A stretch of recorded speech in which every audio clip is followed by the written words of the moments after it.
2장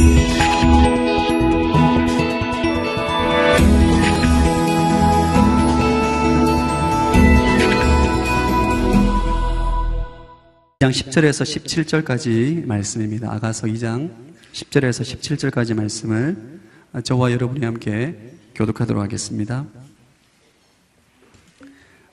내가 사랑하는 그분이 입을 열어 내게 말씀하십니다. 내 사랑이여 일어나세요. 아름다운 내 사람이여 나와 함께 가요. 땅에는 꽃들이 피어나며 새들이 노래하는 때가 왔어요. 우리 땅에는 비둘기 우는 소리가 들려옵니다.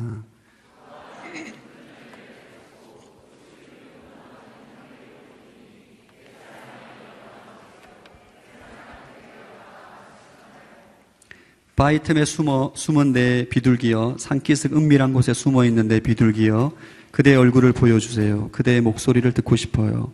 그대 목소리는 감미롭고 그대 얼굴은 사랑스럽습니다.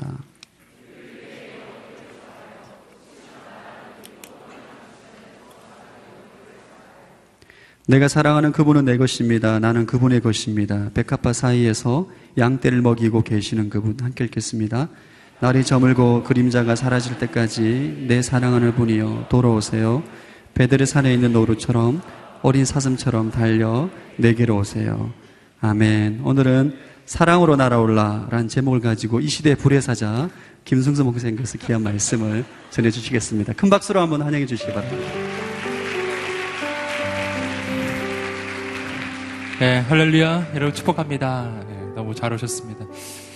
하나님께서 우리를 통해서 놀라운 일을 이루실 줄 믿습니다. 아멘. 예, 좌우에 있는 분들 축복하며 말해주시겠습니다. 하나님께서 당신을 통해 놀라운 일을 이루실 것입니다. 아멘. 예, 하나님을 기대합니다. 그냥 저를 보고 불의 사자라고 말씀해 주셨는데 불은 하늘에서 내려올 것입니다. 예, 저로부터 안 나옵니다.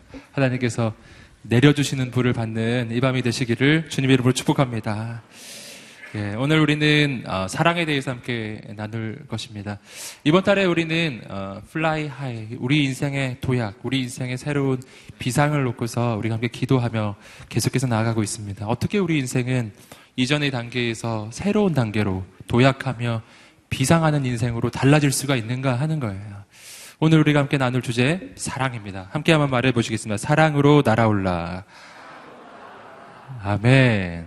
그래서 오늘 우리는 그 사랑에 대해서 여러 가지 내용들을 우리가 함께 좀 나누어 보고자 합니다. 이 시대는 정말 사랑을 많이 이야기합니다. 요즘처럼 이렇게 사랑을 많이 이야기하는 때가 없는 것 같아요. 모든 대중가요에, 모든 드라마에 정말 세상에는 사랑이라는 말이 넘쳐납니다. 사랑한다는 말도 굉장히 많이 하는 것 같아요. 그런데 정작 우리의 삶을 돌아보면 사랑이 없는 거죠. 사랑이라는 말은 넘쳐나는데, 근데 내 삶을 돌아보면 공허하고, 내 삶을 돌아보면은 어딘가 비어 있는 것입니다. 왜 그런가 하는 거예요. 그것은 지금 이 시대가 말하는 그 사랑이 진정한 사랑이 아니기 때문입니다. 이 시대가 말하는 사랑에서 우리가 만족을 얻을 수 없는 아주 중요한 이유가 있습니다. 그것은 그 사랑이 조건적이기 때문이에요. 조건적. 대부분의 사랑은 조건적. 세상에서 발견하는 그 모든 사랑이 대부분 조건적입니다. 그래서 항상 불안해요. 오늘 우리 인생이 너무 불안합니다. 사랑을 하는 것 같은데 굉장히 불안해요. 왜냐하면 내가 사랑을 받는 이유가 내게 있는 조건 때문이라는 생각을 나도 하기 때문입니다. 그래서 이 조건이 사라지면 이 사랑도 사라질 거라는 생각이 들기 때문이에요. 그래서 내가 사랑을 받으려고 그렇게 애를 써서 조건을 갖추고 그렇게 애를 써서 배경도 갖추고 스펙도 쌓지만 쉽지가 않습니다. 그래서 그렇게 애를 써서 요즘엔 성형수술도 굉장히 많이 하시는 것 같아요. 할렐루야. 깜짝 놀란 그 사진 한 번 본 적이 있어요. 성형 전, 성형 후 사진이 3장이 있더라고요. 전 사진은 다 다른데 후 사진이 똑같더라고요. 할렐루야. 저는 그분들이 서로 만나면 얼마나 깜짝 놀랄까 이런 생각이 들더라고요. 여러분 그렇게 애를 써서 성형도 해보고 조건도 갖추어 보려고 많이 애를 쓰지만 그러나 충분하지가 않은 거예요. 왜 충분하지가 않습니까? 아무리 애를 써서 조건을 갖추어도 여러분 조건에 달려있는 그 사랑으로 우리가 살아가게 되면은 만족이 없습니다. 왜냐하면 나보다 더 나은 조건을 가진 사람이 늘 있기 때문이에요. 아무리 공부를 잘해도 나보다 공부 잘하는 사람이 늘 있고요. 아무리 머리가 좋아도 나보다 머리 좋은 사람이 늘 있어요. 그리고 아무리 이뻐도 더 이쁜 사람이 있어요. 할렐루야. 이것이 우리 인생의 비극이죠. 조건으로 가면 도저히 만족함이 있을 수가 없습니다. 그리고 또 한 가지 아주 중요한 이 조건으로 오는 이 사랑이 오늘 우리 인생 가운데 만족을 줄 수 없는 아주 중요한 이유는 내가 그 조건을 지킬 수도 없다는 거예요. 이건 제가 메시지 전하면서 몇 번을 말씀드렸죠. 우리의 조건은 사라집니다. 사라집니다. 할렐루야. 네. 완전히 사라집니다. 여기 굉장히 미모의 자매들이 많이 앉아있지만 그러나 10년 후에 20년 후에 어떻게 될까요? 예. 다 아주머니 되실 거예요. 여러분, 우리가 시간이 지나면 지금 내가 가지고 있는 조건은 사라집니다. 그래서 내가 조건을 가지고 사랑을 논하면 그러면 그 사랑은 오늘 우리 인생에 만족을 줄 수가 없어요. 내게는 어떤 사랑이 필요하죠? 무조건적인 사랑입니다. 함께 따라해 보시겠습니다. 무조건적인 사랑. 또 한번 말해 보겠습니다. 영원히 변하지 않는 사랑. 그런 사랑이 우리에게 필요한 것입니다. 여러분, 오늘 우리는 그 사랑을 어디에서만 발견하는가 하면은 사람에게서가 아니라 하나님에게서만 발견하는 줄 믿습니다. 오늘 우리가 하나님을 만나서 그 영원하고 무조건적인 그 사랑을 받게 되기를 주님으로 축복합니다. 그때 우리 인생이 반석 위에 서기 시작해요. 조건 없는 그 사랑을 만날 때입니다. 성경은 그래서 이 사랑에 대해서 이렇게 이야기합니다. 함께 로마서 5장 8절의 말씀을 우리 한번 읽어보시겠습니다. 로마서 5장 8절의 말씀입니다. 함께 읽어보겠습니다. 자막입니다. 시작. 우리가 아직 죄인 되었을 때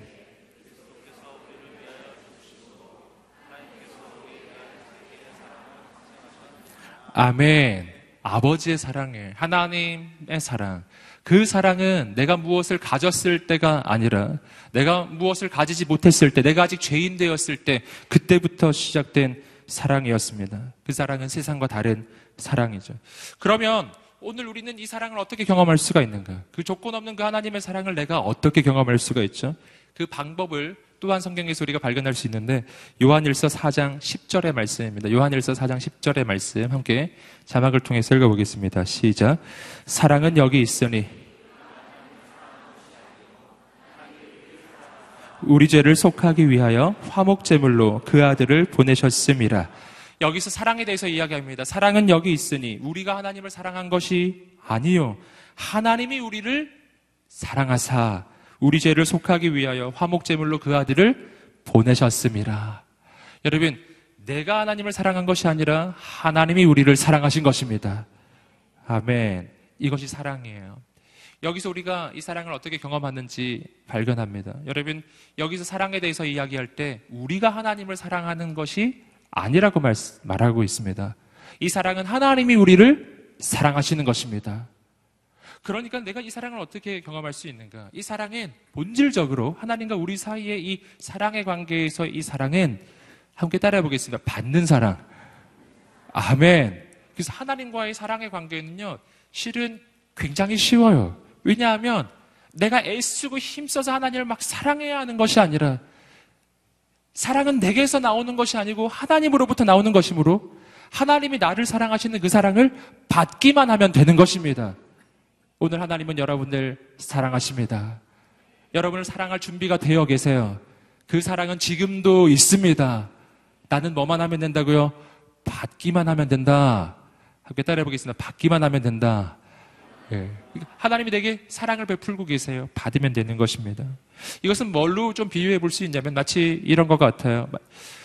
하늘에 태양이 빛나고 있습니다. 어떤 사람이 그 태양에서 등을 돌리고 있는 거예요. 등을 돌리고 있으면 태양이 보이지 않죠. 여러분, 태양이 보이지 않는다고 해서 태양이 없는 것은 아닙니다. 굉장히 중요한 사실이에요. 태양이 보이지 않을 때 둘 중에 하나예요. 태양이 없거나 내가 태양에게서 등을 돌리고 있거나입니다. 여러분, 등을 돌리고 있으면 태양이 안 보여요. 그러나 태양 빛은 내게 비치고 있습니다. 내가 그 태양을 보려면 어떻게 하면 되죠? 돌아서면 됩니다. 태양을 향해서 돌아서는 순간 우리는 그 태양을 보고 그 태양으로부터 그 놀라운 빛을 받게 될 것입니다. 마치 이와 같은 거예요. 여러분, 하나님은 하늘에 빛나는 태양처럼 오늘 우리의 인생을 향해서 하나님의 사랑을 보내고 계십니다. 그 사랑을 우리에게 베풀고 계십니다. 나는 왜 근데 그 사랑을 볼 수도 없고 느낄 수도 없는 것인가? 그 까닭은 내가 그 하나님으로부터 등을 돌리고 서 있기 때문이에요. 내가 등을 돌리고 서 있어서 하나님도 보이지 않고 하나님의 사랑도 보이지 않습니다.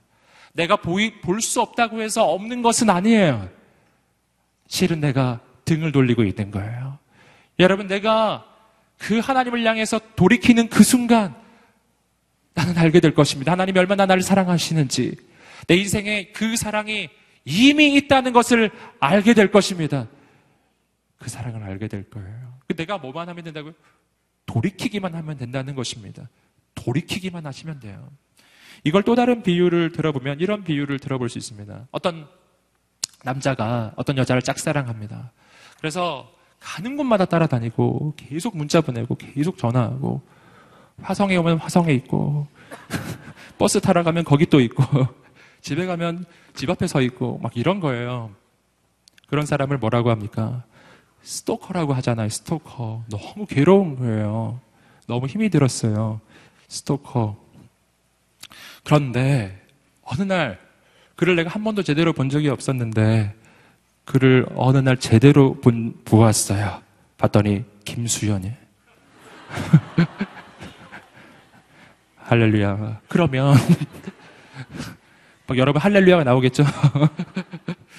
예, 그러면 그 순간부터 그는 스토커가 아니게 되는 거예요. 물론 독특한 취향을 가지신 분은 여전히 스토커라고 여기겠지만 대부분의 사람 스토커가 아닌 거죠. 물론 외모가 다는 아니에요. 제가 비유를 지금 들고 있는 것입니다. 다 김수현처럼 생겨야 된다는 뜻은 아니에요. 근데 김수현이었어요. 깜짝 놀랐죠. 그때부터는 스토커이기 싫은 거죠. 여러분, 그와 내가 이제 다시 관계가 회복되려면, 그간에는 내가 그렇게 도망을 다녔는데 이젠 관계를 회복하고 싶어요. 뭐만 하면 될까요? 그는 이미 나를 사랑하잖아요. 그는 이미 나를 따라다니고 있고 그는 이미 나에게 사랑을 보내고 있었어요. 내가 할 일은 딱 한 가지죠. 그가 문자를 보냈을 때 단문을 하나 보내는 것이에요. 그가 전화를 할 때 전화를 한번 받아주는 것입니다. 할렐루야. 그 순간부터 스토커는 애인으로 바뀔 것입니다. 이것이 바로 하나님과 우리 사이의 관계에서 일어나는 일이라는 거예요. 하나님은 영원 전부터, 창세 전부터 우리를 사랑하시는 분이셨습니다. 그때부터 그분은 우리를 따라다니셨어요. 언제나 우리와 함께 계셨고 내가 어디에 있든지 그곳에 계셨습니다. 여러분, 그분은 언제나 나를 사랑하셨다고요. 여러분, 그분과 나 사이의 이 사랑의 관계가 회복되는 것은 딱 한 가지예요. 하나님이 나를 사랑하시는 그 사랑은 영원 전부터 지금까지 변한 적이 한 번도 없습니다. 나만 응답하면 되는 것입니다. 나만 돌이키면 되는 것입니다. 그분이 전화하실 때 한 번만 받아주면 된다고요. 부재중 전화가 지금 수천 통이 와 있어요. 한 번만 받아들이면 되는 거예요. 오늘 이 밤이 그 밤이 되시기를 주님으로 축복합니다. 굉장히 쉬워요. 오늘 이 밤에 주님 앞에 이렇게 한 번만 고백하세요. 주님, 저도 주님을 사랑합니다. 제가 주님을 사랑합니다. 할렐루야. 오늘부터 우리는 애인 사이입니다. 할렐루야. 오늘 우리가 우리 주님 앞에서, 우리 하나님 앞에서 그렇게 고백할 때 그 순간부터 하나님의 사랑이 우리 인생 가운데 넘쳐나기 시작할 것입니다. 주님과 우리 사이의 그 사랑의 관계를 성경에서는 크게 세 가지의 비유로 우리에게 보여줍니다. 이것은 사랑의 단계라고도 할 수 있고요. 하나님과 우리 사이의 관계의 단계라고도 할 수 있습니다. 하나님과 우리 사이의 비유, 우리와 하나님 사이를 비유하는 그 비유. 성경에 보시면 크게 세 가지가 나오는데 오늘 저는 그것을 함께 나누고 싶어요. 첫 번째 단계는요, 주인과 종의 관계입니다. 함께 따라해 보겠습니다. 주인과 종의 관계. 아멘. 사랑의 관계에도 이 세 가지 단계가 있습니다. 첫 번째는 주인과 종의 관계에서의 사랑이에요. 주인이 마치 종을 사랑하듯이 그렇게 하나님이 우리를 사랑하시는 거예요. 주인과 종의 단계. 두 번째 단계는 뭐냐면은 이 주인과 종의 단계에서의 우리의 위치는 하나님 앞에서 종의 위치입니다. 두 번째 단계, 여기서 한 단계 진전되는 단계. 신앙이 성장하고 성숙해지고 하나님과 가까워질 때 변화가 일어나는데, 이런 변화가 일어나요. 함께 따라해 보겠습니다. 아버지와 아들의 관계. 할렐루야. 이것이 사랑의 관계에서 두 번째 단계입니다. 이때 나는 더 이상 종이 아닌 거예요. 나는 하나님의 아들인 거예요. 종보다 아들이 훨씬 낫죠. 더 친밀합니다. 주인과 종 사이의 관계보다 아버지와 아들의 관계는 훨씬 더 친밀합니다. 그런데 아버지와 아들의 관계보다 훨씬 더 친밀한 관계가 있어요. 그 관계가 바로 오늘 우리가 아가서에서 읽은 남편과 아내의 관계예요. 신랑과 신부의 관계. 이것이 성경에서 말하는 아버지와 우리 사이의 관계 가운데서 최고의 절정의 관계입니다. 더 이상 아버지와 아들이 아닌 신랑과 신부, 더 이상 하나님과 나는 별개의 관계가 아닌 하나가 되는 거예요. 신랑과 신부의 관계. 함께 따라해 보시겠습니다. 신랑과 신부의 관계. 아멘. 하나님과 나 사이의 관계는 크게 이 세 가지의 관계로 표현해 볼 수 있습니다. 주인과 종의 관계, 아버지와 아들 혹은 아버지와 딸의 관계, 그리고 신랑과 신부의 관계입니다. 이 관계들은 단계적이라고 할 수도 있고요. 우리의 삶의 어떤 신앙의 그 여정을 보여주는 것이기도 합니다. 그러면서 또한 우리가 어떤 시점에서는 이 세 가지의 모습이 우리의 삶에 동시에 나타나기도 해요. 근데 뭐가 됐든 중요한 것은 그 가운데 가장 친밀한 것은 신랑과 신부, 즉 내가 예수 그리스도의 신부가 되는 것입니다. 이 세 가지 사랑의 관계를 오늘 저는 여러분과 함께 나누고 싶습니다. 첫 번째입니다. 주인과 종의 관계예요. 주인과 종의 관계에서 우리가 주인과 종이라고 하면은 우리는 당장 좀 거부감이 생깁니다. 종, 그럼 내가 종이라니 너무 힘들 것 같다는 생각이 들죠. 그러나 우리가 주인과 종의 관계에서도 꼭 기억할 것은 지금 우리의 주인 되시는 우리 하나님께서는 세상의 주인과 다르시다는 것입니다. 내가 그분을 주님이라고 부릅니다. 주인이란 뜻이에요. 우리 주님이 나의 주인이 될 때, 내가 그분 앞에서 종이 될 때는 안심하셔도 됩니다. 이 주인은 너무 좋은 주인이기 때문이에요. 이 주인이 종에게 베풀어 주는 사랑이 있습니다. 나의 주님 되신 우리 주 예수께서, 나의 주님 되시는 하나님께서 내게 베풀어 주시는 그 사랑은 이런 사랑이에요. 함께 따라해 보시겠습니다. 믿어주는 사랑. 믿어주는 사랑. 우리 옆 사람에게 한번 말해 주시겠습니다. 주님이 당신을 믿어주십니다. 주인 되는 우리 주님께서 나를 대하실 때 그 사랑을 표현하시는 방법이에요. 그것이 믿어주는 것입니다. 여러분, 이렇게 믿어준다는 것은 성경에서 굉장히 많이 나타나요. 특별히 하나님께서 하나님의 사람을 부르셔서 하나님의 사명을 감당할 때, 하나님의 사역들을 감당하실 때, 그때는 주인과 종의 관계죠. 주인과 종의 관계. 하나님께서 여호수아를 부르셔서 민족을 이끄시고, 하나님께서 기드온을 부르셔서 민족을 구원하시고, 하나님께서 모세를 부르셔서 민족을 출애굽을 시키시는 그런 장면들. 예수님이 제자들을 부르셔서 함께 동역을 하시고, 사람들에게 먹을 것을 주고, 고쳐주고, 가르쳐주고, 이러한 하나님의 사역들을 감당할 때, 그때 하나님과 우리 사이의 관계, 주인과 종의 관계인 경우가 많이 있죠.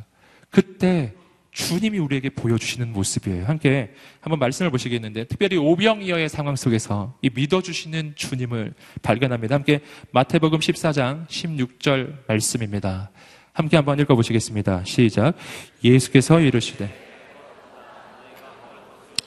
아멘.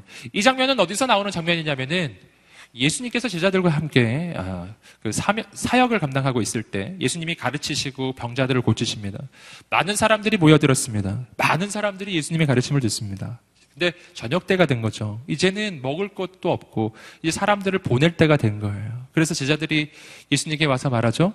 너무 저물었습니다. 먹을 것도 없는데 이제 보내시죠. 가서 각자 먹을 거 사 먹게 하시지요. 이렇게 했을 때 주님이 해주신 말씀이에요. 뭐라고요? 갈 것 없다. 그 다음이 중요해요. 함께 따라해 보시겠습니다. 너희가 먹을 것을 주라. 아멘. 너희가 주어라. 놀라운 말이었어요. 그때 그 자리에 모여있던 사람들은 여자와 아이 외에 5,000명, 남자만 5,000명, 여자와 아이를 합치면 15,000명의 사람이 그곳에 모여 있었는데 여러분, 제자들은 가진 것이 없었거든요. 그런데 어떻게 줍니까? 근데 주님께서는 말씀하십니다. 너희가 먹을 것을 주라.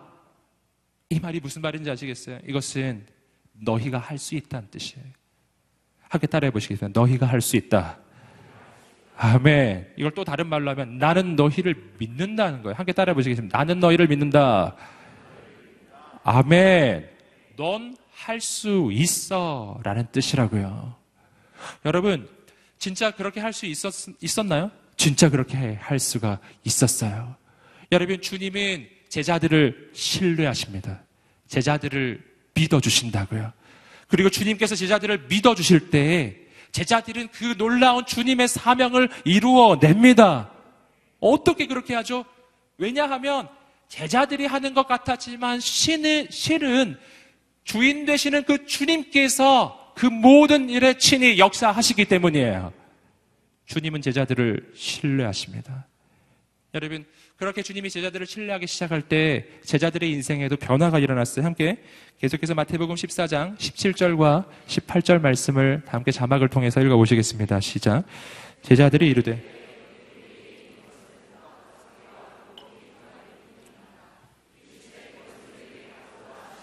제자들이 말합니다. 우리에게 있는 것은 떡 5개와 물고기 2마리 뿐입니다. 이렇게 이야기했어요. 여러분, 이 말씀만 보면은 매우 부정적인 말처럼 보이잖아요. 우리에겐 떡 5개와 물고기밖에 없어요. 물고기 2마리밖에 없어요. 부정적이죠. 그러나 우리가 말씀을 통해서 주목할 것은 뭐냐면은 제자들은 예수님께서 너희가 먹을 것을 주라 라고 말씀하시기 전까지는 자신들에게 떡 5개와 물고기 2마리가 있다는 그 사실조차 말하지 않았다는 것입니다. 이들은 자신들에게 뭐가 있다고 생각하지 않고 있었어요. 그들은 자신들에게 아무것도 없다고 여기고 있었다는 것입니다. 여러분, 그러나 주님께서 너희가 먹을 것을 주라, 즉 너희가 이 일을 하게 될 것이다 라고 그들을 신뢰하고 믿어주실 때 그들은 비로소 자기들에게 무엇이 있는지를 발견한 거예요. 떡 5개와 물고기 2마리가 있었어요. 할렐루야. 그리고 그 떡 5개와 물고기 2마리를 발견했을 때 그때 주님께서는 뭐라고 말씀하셨죠? 아니, 그것밖에 없니? 라고 말씀하지 않으셨어요. 이렇게 말씀하셨어요. 그것을 내게 가져오라. 함께 따라해 보시겠습니다. 그것을 내게 가져오라. 아멘. 이것이 주님의 말씀이었어요. 그것을 내게 가져오라. 놀라운 말씀이죠. 주님은 작다 하지 않으시고 그걸 가져오라고 하셨고 그것을 주님께 가져갔을 때 그것을 통해서 15,000명의 사람이 먹고도 남는 역사가 나타납니다. 여러분, 오늘 중요한 것은 내게 무엇이 있느냐가 아니에요. 오늘 중요한 것은 내가 주님께 그것을 드렸느냐입니다. 여러분, 내가 떡 5개와 물고기 2마리 뿐일지라도 내가 가진 것이 아무것도 없을지라도 주님의 손에 맡겨드리면 하나님의 가장 놀라운 기적의 역사가 나타날 것입니다. 여러분, 왜 그런지 아세요? 주님이 우리를 믿고 계시기 때문이에요. 그리고 주님께서 나를 믿어주시는 그 주님은 친히 그 일을 이루실 것이기 때문입니다. 여러분, 그러므로 오늘 우리가 어떻게 해야 되는가? 나를 믿어주시는 그 주님 앞에서, 나를 믿어주시는 그 주님 앞에서 내가 할 일은 단 한 가지입니다. 그것은 나도 그 주님을 신뢰하는 것입니다. 내가 주님이 나를 신뢰하듯이 나도 그 주님을 신뢰하며 그 주님께서 말씀하실 때 내가 가진 그 작은 것을 주께 올려드리면 우리 주인 되시는 주님께서 친히 놀랍게 역사하실 것입니다.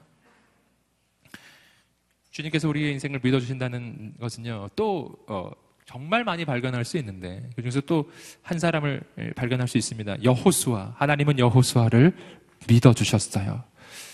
여호수아, 그는 어떤 상황이었습니까? 그는 그 전임자 모세가 죽은 후에 이스라엘 민족을 이어받아서 이스라엘 민족을 이끄는 민족의 지도자였습니다. 그런데 한번 생각을 해보세요. 모세는 너무 위대한 리더였거든요.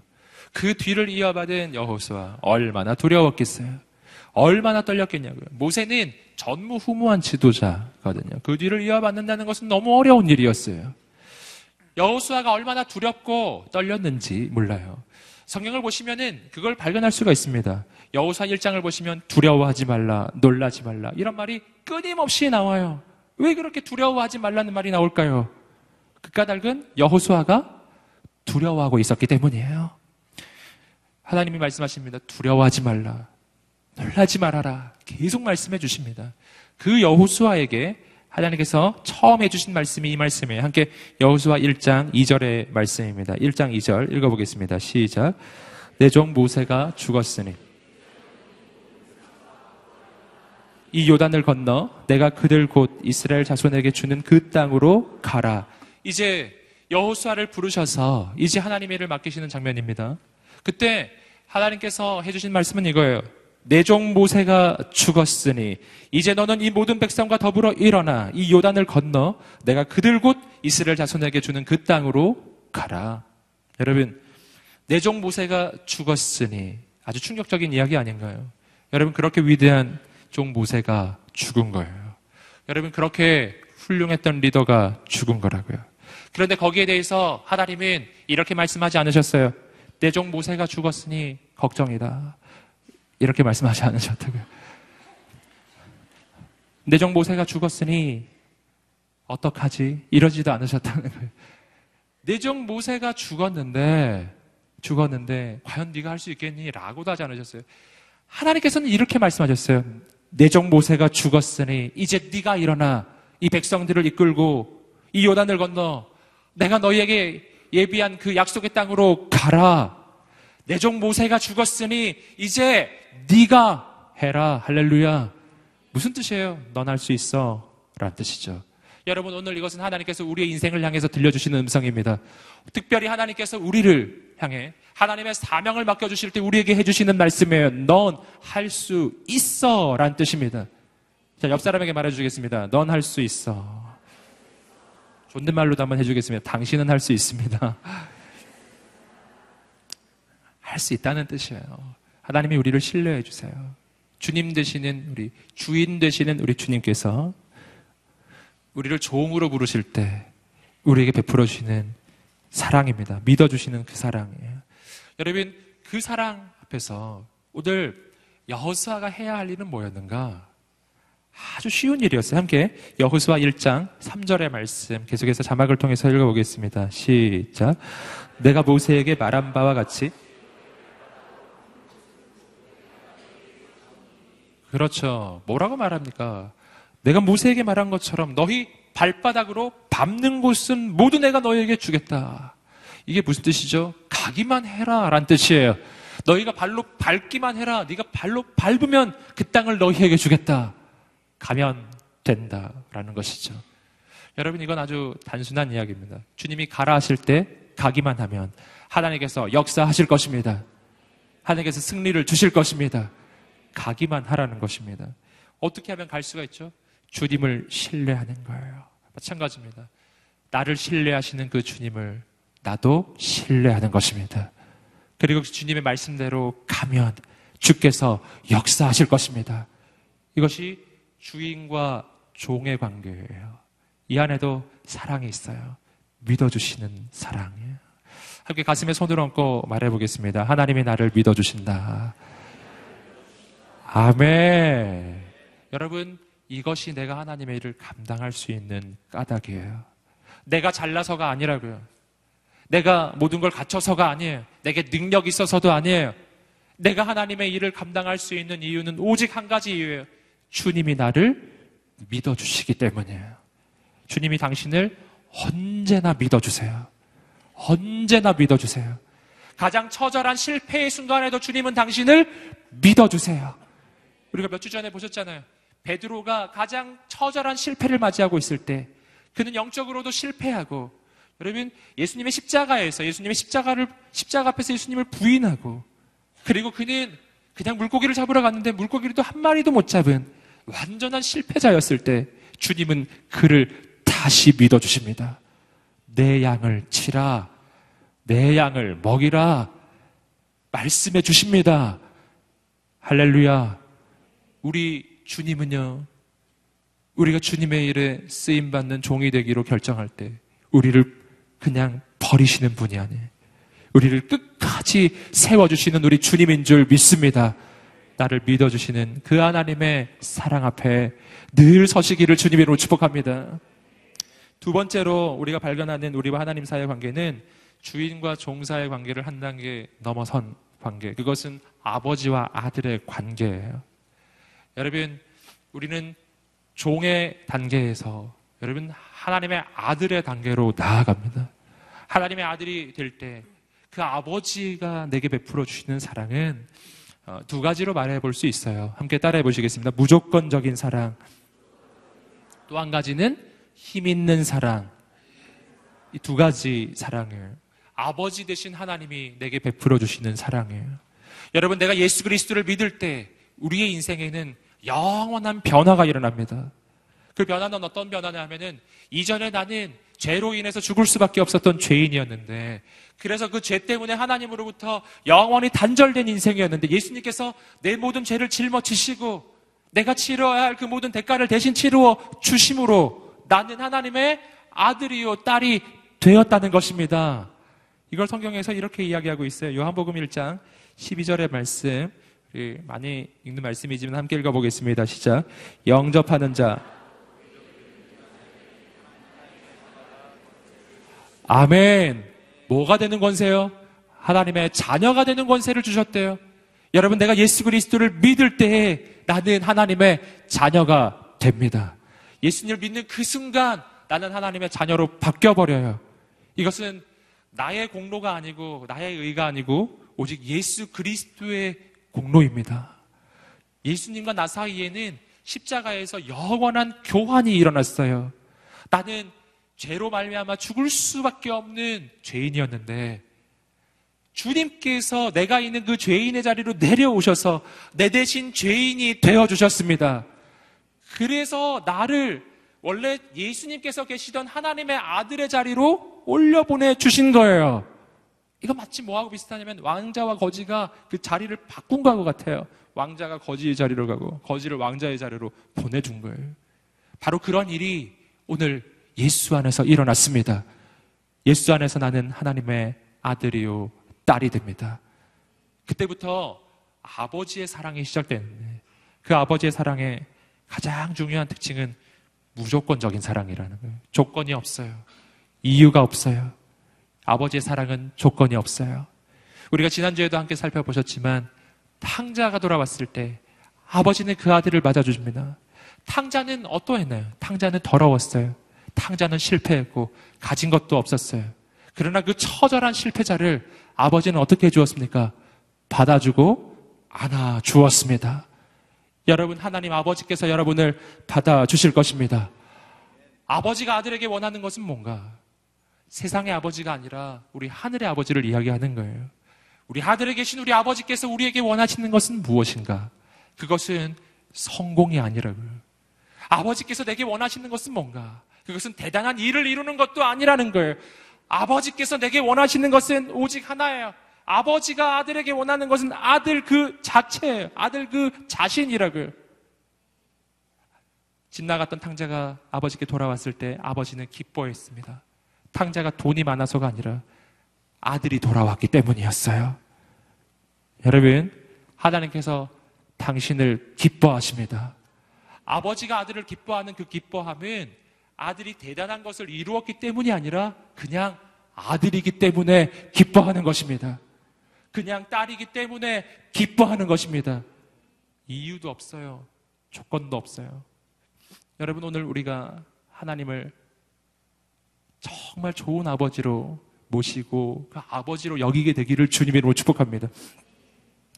우리가 신앙생활을 할 때 여러분, 신앙생활에 두 가지 종류가 있습니다. 아버지를 어떤 존재로 여기느냐예요. 전에 한번 말씀드렸었던 것 같기도 해요. 아버지를 어떤 존재로 여기느냐. 어떤 사람은 아버지를 사장님으로 모시는 분이 계세요. 하늘에 계신 우리 사장님, 이렇게 모시는 거죠. 하늘에 계신 우리 사장님 하나님, 이렇게 모시게 되면은 우리 인생은 늘 불안해요. 왜냐하면 사장님은 직원을 자를 수 있거든요. 내가 언제 잘릴지 몰라서 언제나 두려워하는 신앙생활, 그게 하나님을 사장님으로 모시는 신앙생활. 예. 여러분, 사장님은 직원이 뭘 잘 못할 때, 일을 잘 못할 때 자를 수 있습니다. 그러나 아버지는 달라요. 아버지는 아들이 뭐를 잘 못할 때 자르지 않습니다. 할렐루야. 잘릴 염려하지 않으셔도 된다는 것입니다. 여러분, 아버지는 아들을 해고하지 않아요. 아버지는 아들을 어떻게 합니까? 아들이 부족하고 연약했을 때 아버지는 그 아들을 더 돌봅니다. 더 귀하게 돌봅니다. 더 도와줍니다. 더 힘이 되어줍니다. 예, 이것이 바로 아버지라고 하는 것이죠. 여러분 격려하고 축복합니다. 우리에게는 아버지가 있습니다. 오늘 아버지 앞에서 너무 긴장하지 않으시기를 주님으로 축복합니다. 예, 오늘 내가 하나님 앞에서 이렇게 부족한데 내가 한 것도 없는데 어떡하지? 이렇게 고민하지 마세요. 여러분 어떤 사람은 많이 고민합니다. 내가 하나님 앞에서 너무 실패한 게 많아서 너무 고민합니다. 또 어떤 사람은 이런 생각을 하실 거예요. 내가 하나님 앞에 뭐 해드린 것도 없는데 맨날 축만 내고 그리고 교회에서 뭘 섬겼는데 혹은 실패했을 수도 있어요. 지난tam에 내가 순을 섬겼는데 우리 중에 남은 사람이 없고 할렐루야. 내가 모든 걸 말아먹은 것만 같고 이런 여러분 그런 마음이 들 때 저는 여러분을 격려하고 축복합니다. 여러분 하나님은 당신을 볼 때 당신의 실적을 보지 않으시고 당신을 보신다는 것을 꼭 믿으시기를 주님으로 축복합니다. 여러분 하나님은 손해보지 않으세요. 우리 아버지는 풍족하신 아버지이시기 때문이에요. 여러분 혹시 당신이 실패했더라도 당신이 혹시 부족했더라도 그것 때문에 하나님의 나라에 어떤 손해를 주지 않았을까? 너무 걱정하지 마세요. 하나님은 결코 손해보지 않으시는 분이십니다. 왜냐하면 하나님의 일은 하나님께서 친히 이루시고 하나님은 그 모든 것을 가지신 분이시기 때문입니다. 여러분 내게 필요한 것은 그 아버지의 품에 달려가는 것입니다. 여러분 부족한 모습 그대로 연약한 모습 그대로 그 아버지께 달려가시기를 주님으로 축복합니다. 아버지는 그냥 당신을 받아주실 것입니다. 아버지의 사랑은 또한 이렇게 표현할 수 있어요. 힘 있는 사랑. 함께 따라해 보시겠습니다. 힘 있는 사랑. 사랑에도 두 가지 종류가 있죠. 힘이 있는 사랑하고 힘이 없는 사랑이 있어요. 사랑을 하는데 힘이 없으면 불안하지요. 근데 아버지의 사랑은 달라요. 우리 아버지는 힘이 있으신 분이십니다. 영어로 이야기하면 mighty love, mighty love. 할렐루야. 제가 이 마이티 러브를 왜 아는가 하면 이것이 바로 제 이메일 주소의 아이디예요. mightyLove@한메일.net. 너무 많이 알려드렸네요. 네, 연락하셔도 돼요. 근데 그 마이티 러브라고 하는 이 이메일 주소를 제가 어떻게 짓게 되었냐면은 제가 처음에 특정 거기를 자꾸 말씀드려요. 아무튼 제가 그 이메일 주소를 처음으로 가질 때 그때 아이디를 딱 넣어야 되는데 너무 고민이 됐어요. 뭐랄까 이걸 한번 하면 내가 평생 쓸 텐데 잘 해야지 이런 생각이 막 들더라고요. 그래가지고 정말 고민이 됐는데 아무 생각이 안 나더라고요. 그래서 하나님 앞에 기도했어요. 하나님 좋은 이메일 아이디를 주시옵소서. 저 그런 기도했어요. 꽤 오래 했어요. 하루 했어요. 하루.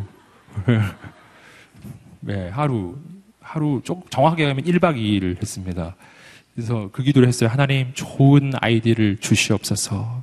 그 기도를 하면서 막 있는데 제 마음속에 찬양 가사 하나가 딱 떠올랐어요. 그게 뭐였냐면은 제가 영어 찬양 많이는 모르는데 제가 한 곡 막 외우려고 애를 쓰던 게 있었거든요. 그 부분을 하나 들려드릴게요. The wonders of your mighty love 이거였어요. 한국말 부분은 이거죠. 놀라운 주의 사랑을. 한국말로는 놀라운 주의 사랑을 이라고 되어 있는데 영어로는 The wonders of your mighty love. 하나님의 사랑은 어떤 사랑? mighty love. mighty. 힘 있는. 하나님의 사랑은 힘 있는 사랑. 그 사랑은 약하지 않은 사랑이에요. 아버지의 사랑은 힘이 있는 사랑이에요. 제 마음속에 그 찬양이 떠오르면서 마이티 러브라고 하는 글자가 제 마음에 딱 떠오르더라고요. 그래, 내 이메일 아이디야. Mighty Love. 할렐루야. 지금도 쓰고 있습니다. 여러분, 하나님의 사랑은 어떤 사랑? 힘 있는 사랑. 하나님은 전능하신 하나님이십니다. 하나님은 온 우주 만물을 만드신 창조주 하나님이십니다. 이거 믿으시기를 주님의 이름으로 축복합니다. 여러분, 아버지가 누구냐에 따라 그 아들의 인생이 많이 달라지죠. 여러분, 세상에서도 그래요. 아버지가 어떤 존재냐에 따라 아들의 인생을 크게 좌우되는, 어떻게든 긍정적이든 부정적이든. 근데 저는 여러분에게 격려하고 축복합니다. 늘 축복하지만 자신의 육신의 아버지를 바라보며 절망하지 않으시기를 주님으로 축복합니다. 당신에게는 하늘에 계신 아버지가 있습니다. 온 우주 만물을 만드신 창조주 하나님 아버지가 있습니다. 그 아버지는 세상의 그 누구와도 비길 수 없는 하나님 아버지이십니다. 당신에게는 이 아버지가 있다고요. 여러분, 낭망치 않으시기를 주님으로 축복합니다. 하늘에 계신 아버지는 힘 있는 사랑을 하시는 아버지세요. 그분은 무엇이든 하실 수 있으신 분이세요. 그분이 내 아버지예요. 여러분, 그래서 성경은 이렇게 이야기합니다. 마태복음 7장 9절에서 11절까지 말씀입니다. 함께 마태복음 7장 9절에서 11절 읽어보겠습니다. 시작. 너희 중에 누가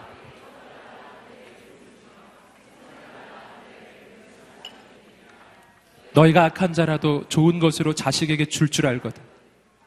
하늘에 계신 너희 아버지께서 구하는 자에게 좋은 것으로 주시지 않겠느냐? 아멘. 악한 자라도 그 자녀에게는 좋은 것을 줄 안다는 거죠. 누가 아들이 떡을 달라 하는데 돌을 주며, 누가 아들이 생선을 달라 하는데 뱀을 주겠느냐? 아버지는 아들을 위해서 좋은 것을 준다라는 것입니다. 자기가 할 수 있는 최선을 다해서, 모든 것을 다해서 그 아들을 위해서 주시는 분이 아버지입니다. 여러분, 이 아버지가 우리 아버지이십니다. 이 아버지는 어떤 분이신가? 이 아버지가 하시는 그 일, 그 강력한 능력에 대해서 보여주는 아주 좋은 부분이 있는데, 이사야 43장 18절과 19절의 말씀입니다. 함께 읽어보시겠습니다. 시작. 너희는 이전 일을 기억하지 말. 보라, 내가 새 일을 행하리니 너희가 그것을 알지 못하느냐? 사막에 강을 내리니. 아멘. 하나님이 하시는 일이에요. 하나님의 파워, 능력이에요. 그분은 광야의 길을 내시고 사막에 강을 내시는 분이십니다. 있을 수 없는 일을 하시는 분이세요. 하나님의 취미 생활이에요. 하나님은 이렇게 강이 흐르고 있는데 그 옆에 강 또 하나 만들고, 이런 거는 조금 시시해서 안 하세요. 그런 거는. 예.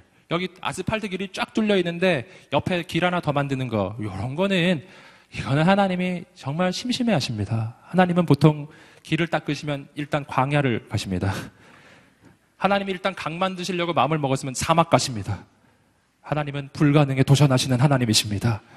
하나님은 불가능을 가능케 하시는 하나님이십니다. 그분이 우리 아버지시라고요. 힘 있는 아버지, 능력의 아버지. 할렐루야. 아멘. 그러니 오늘 여기서 말씀에서 잘 보셨죠? 길이 어디 생기죠? 길이 어디에서 생기죠? 광야에서 생겨요. 그렇다면 이게 무슨 뜻인가요? 내 인생이 지금 광야에 있다면 그것은 내 인생에 곧 길이 열릴 것이란 뜻이에요. 아멘. 굉장히 역설적이죠. 여러분, 하나님은 강을 어디 내십니까? 사막에 내요. 여러분, 인생을 돌아봤더니 사막이에요. 오늘 희망을 알려드릴게요. 당신이 지금 사막에 있다면 그건 하나님 안에서는 무슨 뜻이냐면 이제 곧 거기에 강이 생길 것이란 뜻이에요. 아멘. 아멘. 전혀 놀라지도 않으시고요. 얼마나 놀라운 소식인지. 그러니 내가 지금 푸른 초장에 있지 아니할지라도, 비록 내가 좋은 곳에 있지 아니할지라도, 내가 광야 같은 인생길을 걸어갈지라도, 내가 사막 가운데 있을지라도, 그때에도 내가 두려워하지 않고 염려하지 않을 수 있는 것은 나의 아버지는 나를 사랑하시되 힘있는 사랑으로 사랑하시는 분이시기 때문이에요. 그분에게는 능력이 있어요. 그분 바라보시기를 주님으로 축복합니다. 낭망치 마십시오. 옆 사람에게 한번 말해주겠으면 낭망치 말지어다. 아멘. 우리 아버지는 힘있는 분이세요. 세 번째입니다. 세 번째 사랑의 단계는 신랑과 신부의 관계. 이 신랑과 신부의 관계는 가장 친밀한 관계입니다. 부부의 관계를 이렇게 이야기하죠. 칼로 물베기. 할렐루야. 요즘에는 칼로 무를 썰듯이 이렇게 갈라지기도 하지만 그러나 본질적으로는 칼로 물베기라고 하죠. 하나가 되는 거죠. 여러분, 세상에서 사람 사이에는 그런 일이 있을 수 있으나 오늘 우리 주님과 나 사이의 관계는 그렇지 않아요. 여러분, 우리 주님과 나 사이의 최고의 관계, 가장 친밀한 부부의 관계, 신랑과 신부의 관계, 이 관계를 이렇게 표현할 수 있습니다. 함께 따라해 보시겠습니다. 하나가 되는 사랑. 아멘. 하나가 되는 사랑이에요. 이것은 종과 주인의 관계, 아들과 아버지의 관계를 넘어서는 거예요.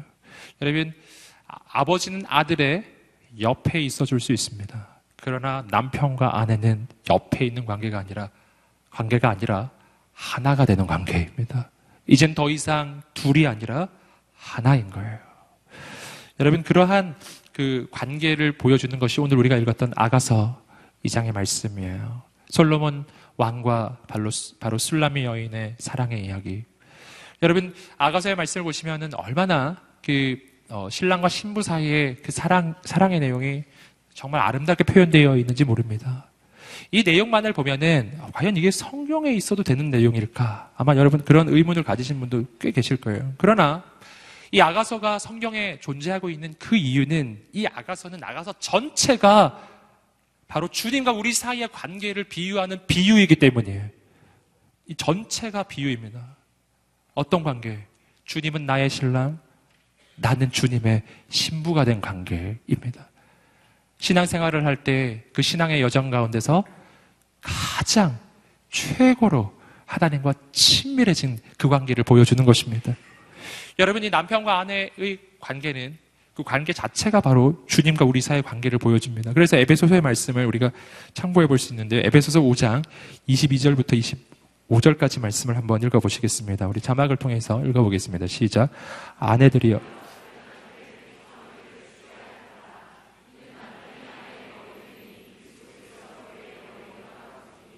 그가 바로 몸의 구주시니라. 그러므로 교회가 그리스도에게 하듯 아내들도 범사에 자기 남편에게 복종할지니라. 남편들아, 아내 사랑하기를 그리스도께서 교회를 사랑하시고 그 교회를 위하여 자신을 주심같이 하라. 아내와 남편의 관계를 비유하되 그리스도와 교회와의 관계로 비유합니다. 이렇게 비유하고 있죠. 그래서 아내와 남편의 관계가 어떤 관계가 되어야 되는지에 대해서 교회와 그리스도의 관계로 비유하기 때문에 이 메시지의 핵심은 마치 남편과 아내의 이야기처럼 보입니다. 그러나 오늘 이 에베소서 5장 말씀의 그 말미까지 가시면은 이 관계를 역전시켜서 사도 바울이 이렇게 이야기합니다. 에베소서 5장 31절과 32절의 말씀을 우리 자막을 통해 읽어보겠습니다. 시작. 그러므로 사람이 부모를 떠나 그의 아내와 합하여 그 둘이 한 육체가 될지니 이 비밀이 크도다. 나는 그리스도와 교회에 대하여 말하노라. 뭐에 대하여 말하노라? 그리스도와 교회에 대하여 말하노라. 여기 에베소서 5장의 말미에 가서 이 메시지는 그 초점이 뒤집어집니다. 앞에서는 남편과 아내가 어떻게 해야 되는지를 설명하기 위해서 예수 그리스도와 교회를 이야기한 것처럼 이야기했는데 5장의 끝에 가면은 뒤집어져요. 그리스도와 교회의 관계를 말하기 위해서 남편과 아내의 이야기를 한 것이다라는 거예요. 여러분, 그리스도와 교회의 관계가 남편과 아내의 관계예요. 남편과 아내의 관계가 그리스도와 교회의 관계와 같은 것입니다. 할렐루야. 여러분, 그 관계는 어떤 관계라고요? 하나가 되는 관계. 또 어떤 관계라고요? 오늘 에베소서의 말씀에서는 이렇게 이야기합니다. 예수께서 교회를 사랑하시되 어떻게 사랑하셨다고요? 그 목숨을 걸고 교회를 위해서 자기 자신을 내어 주실 만큼 사랑했다는 것입니다. 목숨 걸고 하는 사랑이에요. 여러분, 주님께서 우리를 사랑하시되 신랑 되신 우리 주님께서 신부된 우리를 사랑하시는 그 사랑은 목숨 걸고 하시는 사랑입니다. 주님이 우리를 사랑하십니다. 목숨을 걸고 사랑하십니다. 아니, 이미 우리를 위해서 그 목숨을 내어 주셨습니다. 아멘. 그 주님의 사랑 앞에서 우리는 어떻게 해야 합니까? 마치 그것은 교회가 그리스도를 사랑하듯이 사랑하는 그 사랑. 이 사랑은 아내가 남편을 사랑하는 바로 그 사랑인데, 교회가 그리스도를 위해서 무엇을 했나요? 우리는 교회의 역사에서 알고 있죠? 순교하고 역시 목숨을 내줬어요. 마찬가지예요. 주님이 우리를 위해서 그 목숨을 내어주셨듯이 우리도 주님을 위해서 우리 인생을 드리는 사랑, 주님과 영원히 하나가 되는 사랑, 오늘 우리의 인생에 그 사랑이 시작되기를 주님의 이름으로 축복합니다. 그래서 이 사랑의 관계를 또한 성경은 이렇게 표현하는 거예요. 함께 갈라디아서 2장 20절 말씀 우리 많이 인용했었죠. 하지만 외워야 할 말씀입니다. 함께 읽어보겠습니다. 시작. 내가 그리스도와 함께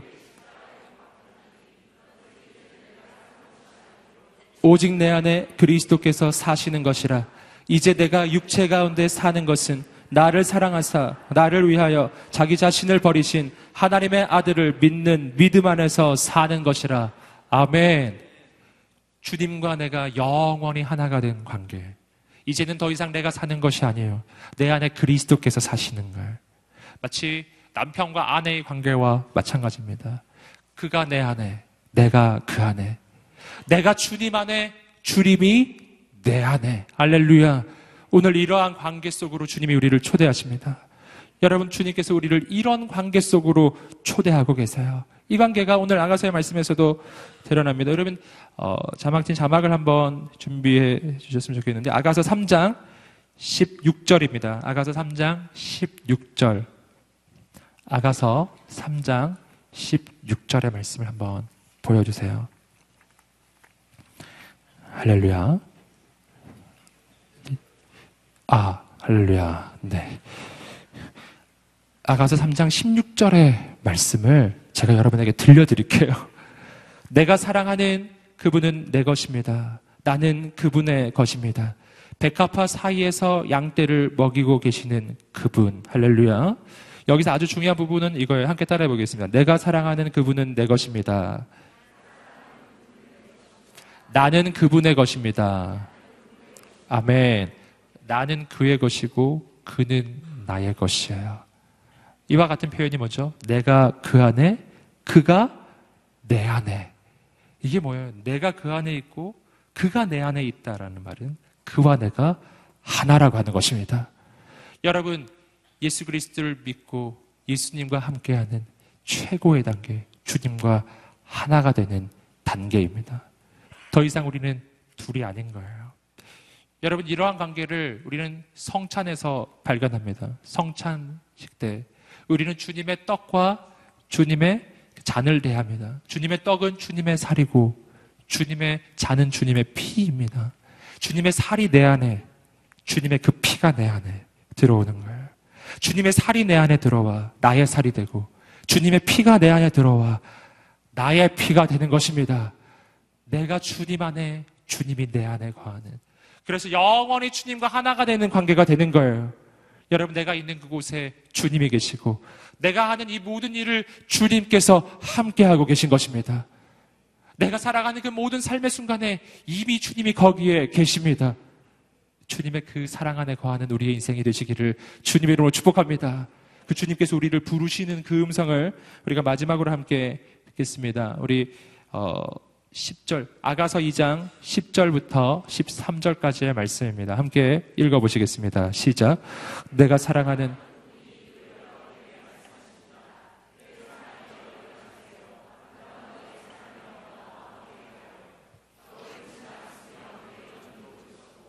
땅에는 꽃들이 피어나며 새들이 노래하는 때가 왔어요. 우리 땅에는 비둘기 우는 소리가 들려옵니다. 무화과 나무는 푸른 열매를 맺었고 꽃을 피운 포도나무는 향기를 퍼뜨리니 내 사랑이여 일어나 오세요. 내 사랑하는 그대여 나와 같이 떠나요. 아멘. 여러분, 이것은 솔로몬 왕이 술람미 여인을 향해서 초대하는 것입니다. 어디로? 솔로몬 왕과의 그 결혼으로 초대하는 음성이에요. 나의 신부가 되어달라고 하는 음성입니다. 내 사랑이여 일어나세요. 아름다운 내 사람이여 나와 함께 가요. 주님이 부르십니다. 이제 당신은 혼자가 아니라는 거예요. 주님과 함께하는 그 삶으로 주께서 당신을 초대하십니다. 주님과 함께하기 시작할 때 이런 영적인 변화가 일어나기 시작해요. 겨울은 지나가고 비는 그치고 꽃들은 피어나고 새들이 노래하는 아름다운 때가 내 인생 가운데 오기 시작합니다. 내가 주님의 그 부름에 응답하며 나아갈 때입니다. 여러분, 주님의 그 부름에 응답하는 이 저녁이 되시기를 주님의 이름으로 축복합니다. 주님이 나를 가장 영광스러운, 가장 사랑스러운 자리로 나를 초대하십니다. 주님의 신부의 자리입니다. 그 자리로 오늘 우리가 함께 나아가기를 원합니다. 오늘 이 시간에 우리가 함께 기도하면서 주 앞에 나아갈 때 오늘 우리는 성경에 나오는 세 가지 중요한 사랑의 관계를 함께 보았습니다. 나는 때로는 주님의 종으로서 살아갑니다. 나를 믿어주시는 그 사랑. 때로 나는 하나님의 아들이요 딸로서 살아갑니다. 나를 무조건적으로 받아주시는 그 사랑. 그리고 내 인생 가운데 놀라운 역사를 이루어주시는 힘 있는 그 사랑. 그리고 마지막으로 그 사랑의 최고 절정인 신부의 자리로 초대를 받습니다. 오늘 이 밤이 바로 그러한 밤입니다. 아버지, 내가 그 사랑 안에 거하게 하여 주시옵소서. 내가 그 사랑을 경험하게 하여 주시옵소서. 내 인생 가운데, 내 심령 가운데 그 사랑으로 충만하게 채워 주시옵소서. 세상에서 경험할 수 없는 그 사랑으로, 세상에서 내 인생을 채울 수 없는 아버지의 사랑으로, 나의 신랑의 그 사랑으로, 하늘에 계신 아버지의 그 사랑으로 내 머리에서 발끝까지 채워 주시옵소서. 가장 놀라운 그 사랑의 부르심 앞에 우리가 서 있습니다. 주님이 나를 부르실 때 우리가 함께 일어나기를 소망합니다. 하나님 아버지, 우리가 함께 일어납니다. 내 사랑이여 일어나세요. 아름다운 내 사람이여 나와 함께 가요. 이 부르심에 응답하는 사람들 자리에서 한번 일어나, 아버지 하나님, 나의 신랑 되신 예수 그리스도, 이 밤에 내 심령 가운데, 나의 인생 가운데 놀라운 하나님의 사랑, 놀라운 신랑의 사랑, 놀라운 아버지의 사랑, 나의 주님의 그 사랑으로 내 인생을 채워 주시옵소서. 우리 하나님 앞에 주여 삼창으로 기도하며 나가겠습니다. 주여, 주여, 주여.